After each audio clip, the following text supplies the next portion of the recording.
A text question from Terry in Great Yarmouth. Do you approve of British troops being sent to Gaza? Now, the Defence Secretary, John Healey, has revealed this evening that a senior commander and a small number of armed forces personnel have been sent to Israel to be part of an international coalition monitoring the ceasefire in Gaza after a request from Trump's government. Forces from Egypt, Qatar, Turkey and the UAE, along with the US itself, will be involved, though Vice President J.D. Vance has confirmed that American forces will not enter Gaza at any point, but presumably British forces will. Well, there we go. Calvin, I think we should start with you on this one. Thank you. Well, this is the difficult thing. Like, we have arrived at the very difficult moment when we realise that peace isn't quite as we always perceive it, because there is a danger that peace has to genuinely be agreed by both sides, and peacekeeping forces have to be invited in. So you cannot have a situation where peace enforcement is a thing. You uphold a peace, you can't impose it. So if there are armed people that you consider to be terrorists in that in that place, then that is not a place that we invite our soldiers. What I should imagine has been requested is that we use our military planning expertise and we use the leadership that our military has, and will be able to provide a broader coalition that is invited in to support and sustain the peace that we hope will persist in Gaza. But in the end, it isn't a peacekeeping force if it doesn't enter the territory, surely. Well, it's peacekeeping. There is a peacekeeping force sat in Whitehall called the Ministry of Defence. So a peacekeeping force has a multiplicity of layers. So you will provide some things to that force. They might just not be the soldiers wearing blue berets on the ground with weapons. So it's important that we contribute to these things, because we are a global leader in this regard, and it's important that we offer our experience. But what we won't do, and I'm sure won't be the case, is put people in harm's way. Okay, Jemma. I saw on Instagram yesterday, like my feed is full of it, and there were 11 Palestinians killed in a van. Apparently they'd crossed a yellow line. Seemed very chaotic. It's very difficult, I think, for anybody to know where this yellow line is supposed to be. There were lots of children in it. There was a woman wailing because her child, she couldn't recognise whether it was her son or her daughter. It was another really harrowing thing to witness that nobody should see on their phone being beamed into their eyes. And I have seen thousands and thousands and thousands of things like this. And I think that's the reason people are going, why aren't people celebrating the ceasefire? How can you celebrate after 2 years of what we've seen? You can't. And it is incredibly fragile. And the rhetoric that I've seen from the likes of Smotrich and Gavir, which is just, let's finish it off, let's carry on. This is real estate. Let's get in there and finish killing them. And it's really hard because Labour have been complicit by providing weapons.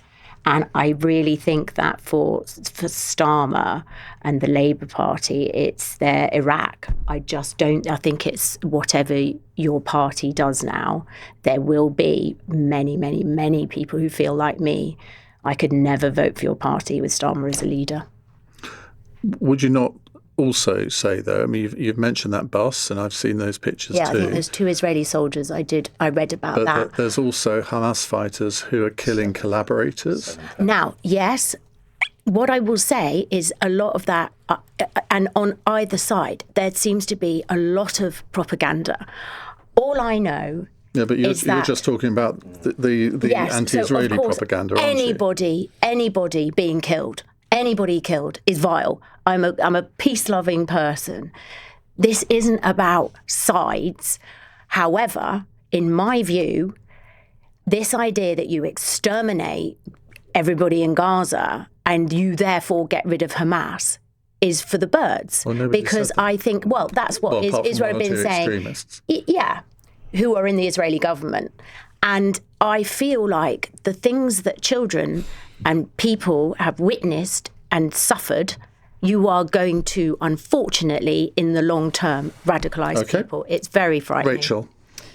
So when I was a minister, we had to go and attend COBRA quite often, which is the kind of government security. I don't know if anybody else has. I have. You have, yeah. So you will know that you hear from the heads of the armed forces, and they actually come and they brief you, and they say, this is the reason for this operation. This is something that's completely classified. Nobody else can know about it. These are the reasons why we're doing it. They're interrogated, and the decision is then made in the room, and then they basically go and do it. And my view always was that these were highly experienced professionals. And if they were briefing ministers and they said there needs to be an operation, we need to protect the peace of our allies or assets somewhere, obviously, as ministers, we needed to respect that. And I had the utmost respect for members of the armed services that I worked with during my tenure. I was never actually a defence minister. I don't have a deep expertise in defence matters at all, or foreign affairs. But my default view was these are the people whose job it is to protect our national security and keep our citizens safe at home and abroad. And so if the decision has been made in that way, which I'm absolutely sure it has, because they're not politicised at all, in my experience, then it's right that we support them. Of course, we recognise that they're going into a very dangerous situation, but that's what they do. That's what they sign up to do that. Liam. Well, the briefing alongside Defence Secretary John Healey's words today is that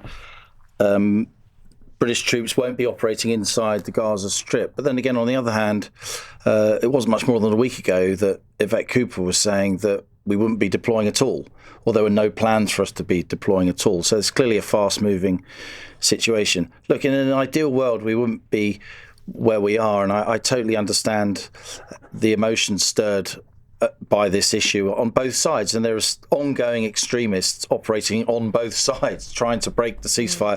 I think you have to hand it, without wishing to be Panglossian in any way, over optimistic, you have to hand it to Donald Trump that at least some progress has been made. We can all roll our eyes on that, but fair-minded people on a humanitarian level have to be grateful that at least some progress towards some kind of ceasefire has been made. He could have pulled the plug. If I could just finish, thank you. Obviously, it's going to be very, very difficult, as Vice President Vance said today, because there are vested interests on both sides who want this war to continue. War is an industry. War is, a lot of people's careers, and that's a really, really unfortunate thing. But that's the reality. In general, I think you have to be realistic about this. The UK does maintain, still a very significant armed forces. It's much, much smaller than it was. I've got many friends in the armed forces who talk to me about this all the time. I was at the funeral of Charles Guthrie last week, former Chief Defence Staff. I know lots of people in the military, and I know we're upset that our military is denuded to the extent that it has been, but it is still very significant. On the intelligence side, we are still world-class in many ways. And if the UK is going to be a responsible major world power, even though there are so many other calls on our budget, we do have to play a part in trying to bring about or monitor and some kind of peace in the Middle East, given the massive ramifications beyond the on-the-ground humanitarian ramifications of ongoing conflict. Trump could have pulled the plug whenever he wanted to. He always has had the power to do that. And if you saw that disgusting speech the other day where he was in Egypt talking to Netanyahu, smirking, and he told him, yeah, you use the weapons really well. You use the weapons well. It turned my stomach. So I don't feel grateful to him for anything.